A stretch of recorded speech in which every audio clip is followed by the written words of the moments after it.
Good morning. Good morning. Okay, then. Good morning, Christian Chapel Saints. We have the pleasure to follow the journey of justice with Reverend Shazetta Zeddy Hill. After our day one interview on yesterday, I was overwhelmed. I told Pastor I cried because I was following your fight for justice.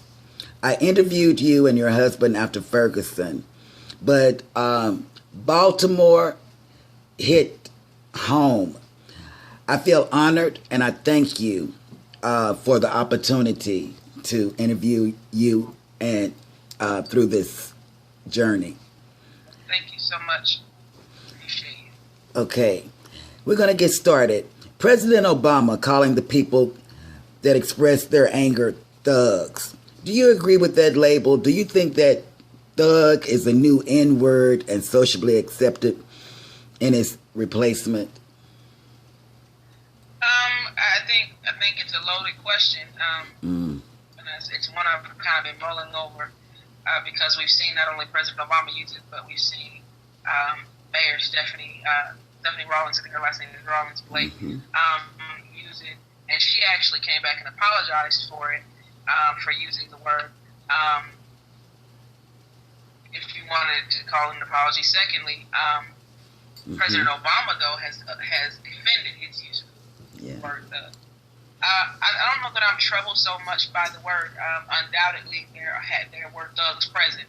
There's no doubt about it. But I think that when you start usually using generalizations or terms that generalize entire groups of people that are overwhelmingly of one race, that you run into dangerous, you come into dangerous space. I don't think that we can generalize or identify yet the people who responded as thugs. I don't think that that's a fair assessment because it just was not everybody out there that was thugs. You had a number of people out there that were expressing themselves in different ways, and it just got out of control.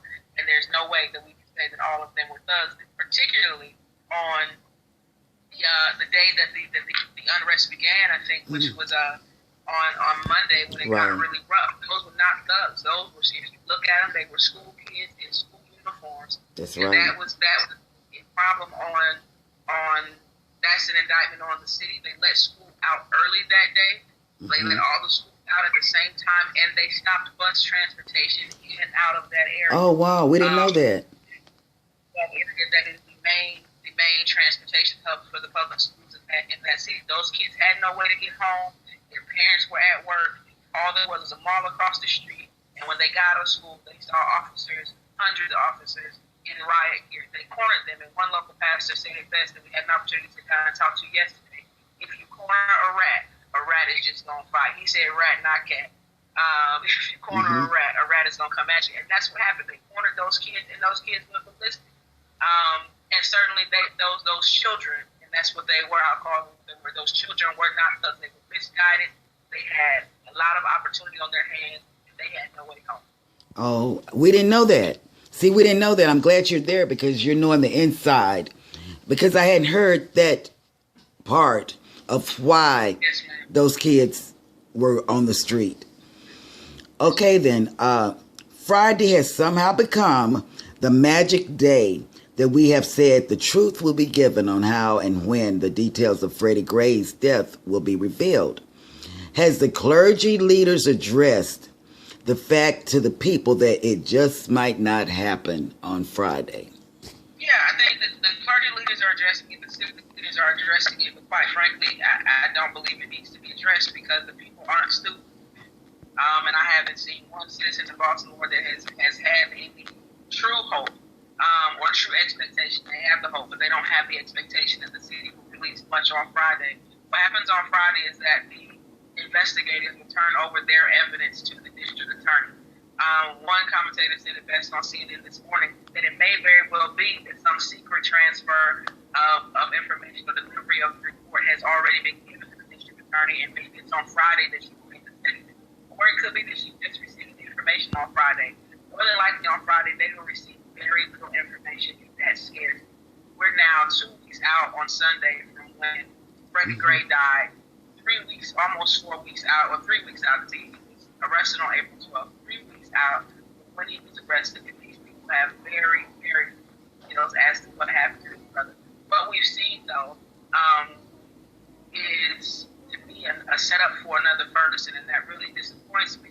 Because what we've seen now is these small leaks of information. For instance, the Washington Post today and last night, late after curfew, thank God, started reporting that they have spoken with or received a leaked report from the police department about the other man who was in the paddy wagon separated by a metal wall from Freddie. And they're saying that this young man has said that it seemed like Freddie was trying to injure himself on purpose, which simply doesn't make sense. And he couldn't make that assessment because he couldn't see it. He just heard a lot of noise. For all he knows, Freddie was having a seizure. For all he knows, Freddie was paralyzed already, was just flopping around on the truck. He knows nothing but the police report. That portion of the statement has been released, and that's all they're saying. And to me, it's setting them up. It's setting up what we saw in Ferguson when they started releasing stuff, was that it was setting up for a non-indictment. It was setting up to say that there was no fault on behalf of the police. And I felt that way since they started saying that he got bounced around and his leg got broken because he wasn't in the seatbelt. And I felt that way. I feel that way now because they're leaking and releasing a little bit of information about what this other suspect they've said. That's correct, and I'm glad you brought that up, because CNN is really looping that story about the other prisoner that was in the paddy wagon. But could it have also been another policeman? You know, because it doesn't make sense to me, because his throat was crushed, and the only way you can do that is if someone steps on it. That's just right. And the other story that they're saying is that he was in a car accident a few weeks prior. He had neck surgery. He was getting a settlement for a neck injury. These are things that are coming out, and we try not to be conspiracy theorists, but at some point when you start seeing kind of the same patterns in these different places, leaking information that simply does not make sense, but it's just enough to give reasonable doubt. Then you have to start thinking, okay, these are tactics and things that are being put into place that are not necessarily based and grounded in truth. And it's just, it becomes a really familiar space when you start hearing these things. You can almost point it out and say, no, they lying. Right. You know, they're right about that. Okay. So, yeah. Okay, then have you had an opportunity to listen to any of the young people there, what they expect from their leaders after all of this blows over? And, you know, in our brain set is like, after you leave, Reverend Hill, after everything dies down, we as a people forget to fight on. And so are there any long-range plans that the clergy are putting in place? I think, yes. I mean, there are a couple of things. I was talking to a couple of pastors yesterday. I had an opportunity to spend some time with our CME church and some of the members there, but also a pastor at another church. And they're thinking toward this. The young people are crying out. One young lady said literally the other night saying, I'm begging you all for help. Mm-hmm. And the pastor that we spoke to yesterday, his name is Pastor Dwayne Simmons. He's at Simmons Memorial, which shares a corner that is adjacent to the CVS. It shares the corner with the CVS that was burned down. Oh, wow. So we went and spent some time with Reverend Simmons yesterday, Pastor Simmons yesterday, and he was talking about how we've all heard about the gang truce that has been signed. And so we were sitting down talking to him yesterday. He was telling us how 3 members of the Bloods had come in and said, you know, we want to build our community. We don't own nothing. You know, mm-hmm. we don't own no buildings to bring the kids into. We don't own any spaces to bring our children into. And right. The ironic part is that in that area there are literally thousands of vacant row houses. There are vacant community centers. There are vacant churches. There is space, but we don't own nothing. And so he was talking about how that really is, that the young people want to do something. They were talking about how the PAL centers, and I think that's like Police Athletic League or something, used to be kind of the saving grace for the kids here, but those community centers are closed down. So the kids are saying, yes, we want to do something, but there's nothing for us to do in the summertime. We want to do better And so the clergy and the preachers so far that I've been talking to have been trying to find ways, or thinking about at least ways to make it better. But the scary part is that summer hits in just a couple of months. Oh, right. And while there are things that you can do in a city this large, there will have to be a lot of support and infrastructure going into it. What we saw yesterday at our CME church, Mount Pisgah CME, which is our largest CME church here. We have a mission church here. Is that if you try to take your corner, you can go on my Facebook page, my social campaign, to see some of the videos. What they did yesterday, we opened up the church yesterday, and they are literally a stone's throw from the police station. They are as close to the police station where Freddie Gray was supposed to be taken as the front door of Christian Chapel is to the entrance on NOEL Road. So we were able to walk across and to pray and to talk to the police officers and to the National Guardsmen yesterday. But what we did was we opened the church, and there was one person who had influence in that church, and he called together as many members as would come, and about 40 or 50 came out.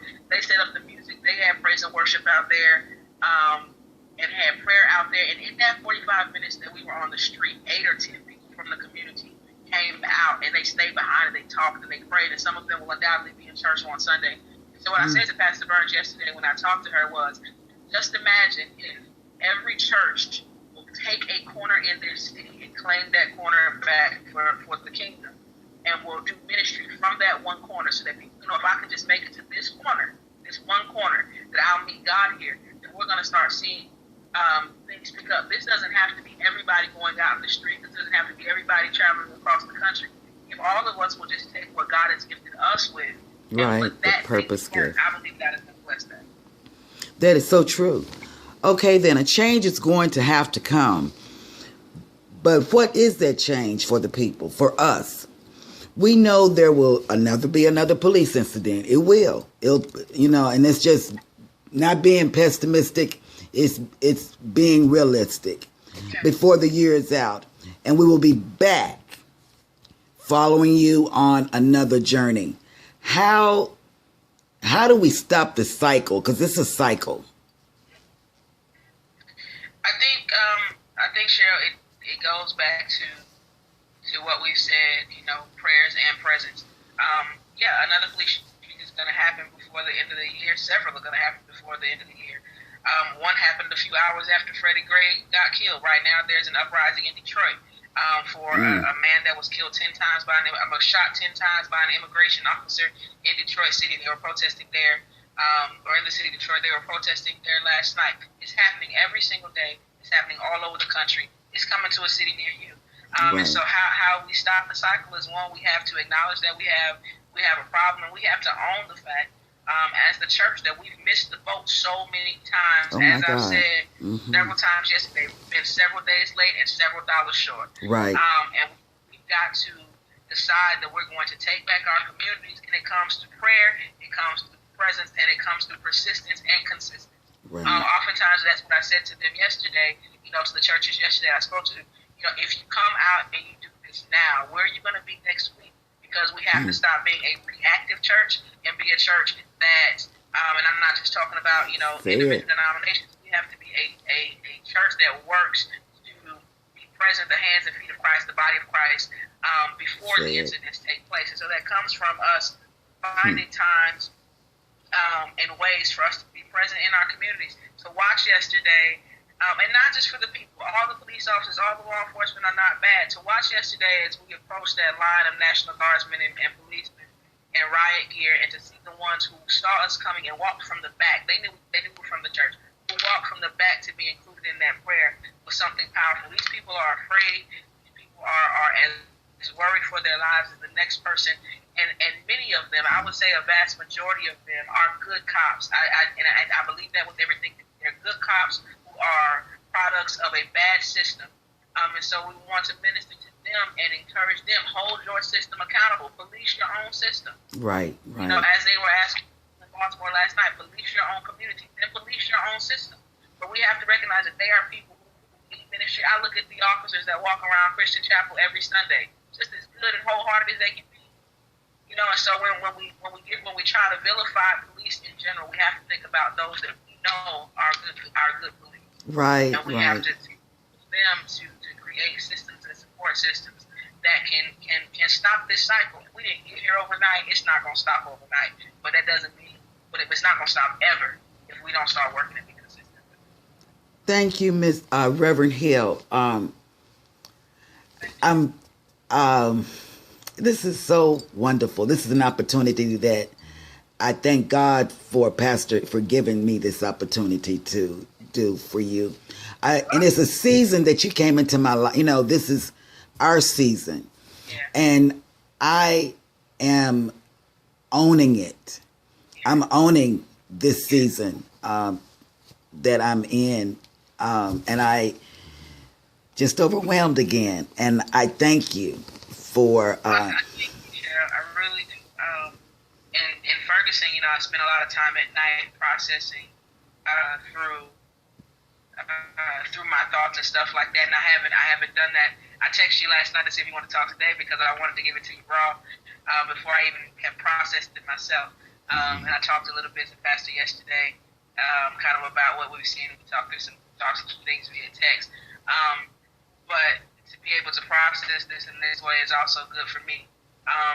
As I've been prayerful this morning and even prayerful yesterday, that God will continue to guide our steps and to allow this opportunity for as long as it's God's will. But as I feel God shifting our work to something different, to going into working and talking to and empowering the local churches to do what you can do. And I think you all, and you right now are an example of doing what you can do. This is what God has gifted you to do. You have an audience and a platform that you use on social media for all sorts of things, and people watch your stuff. Mm-hmm. And so you're taking this will make a difference no matter how large, no matter how small. We've got to find ways to use our gifts, and our graces and our talents and our passions to raise our voices for change. And so I'm just honored for the opportunity. I want you to look forward to have the opportunity yesterday to meet just briefly at dinner some of the Bloods and Crips who have come together, and I'm hoping for an opportunity to sit down and talk with them tomorrow. We've invited them to come to Mount Pisgah and meet tomorrow, just to chat, just to sit down and talk and see what they need, what their thoughts are about the church and how the church can help. So just want to ask you all to continue to pray for that church. They are, like I said, the primary CB church here in the city of Baltimore, and we certainly want to put our support behind them. Right. They are the small fish among the 2,000 churches in Baltimore City. So we want to make sure that we support them in our prayer. And we pray a hedge of protection over you while you're in Baltimore. And we thank you for letting us follow you along your justice of journey. And you have a good day. All right, you too now. Bye-bye.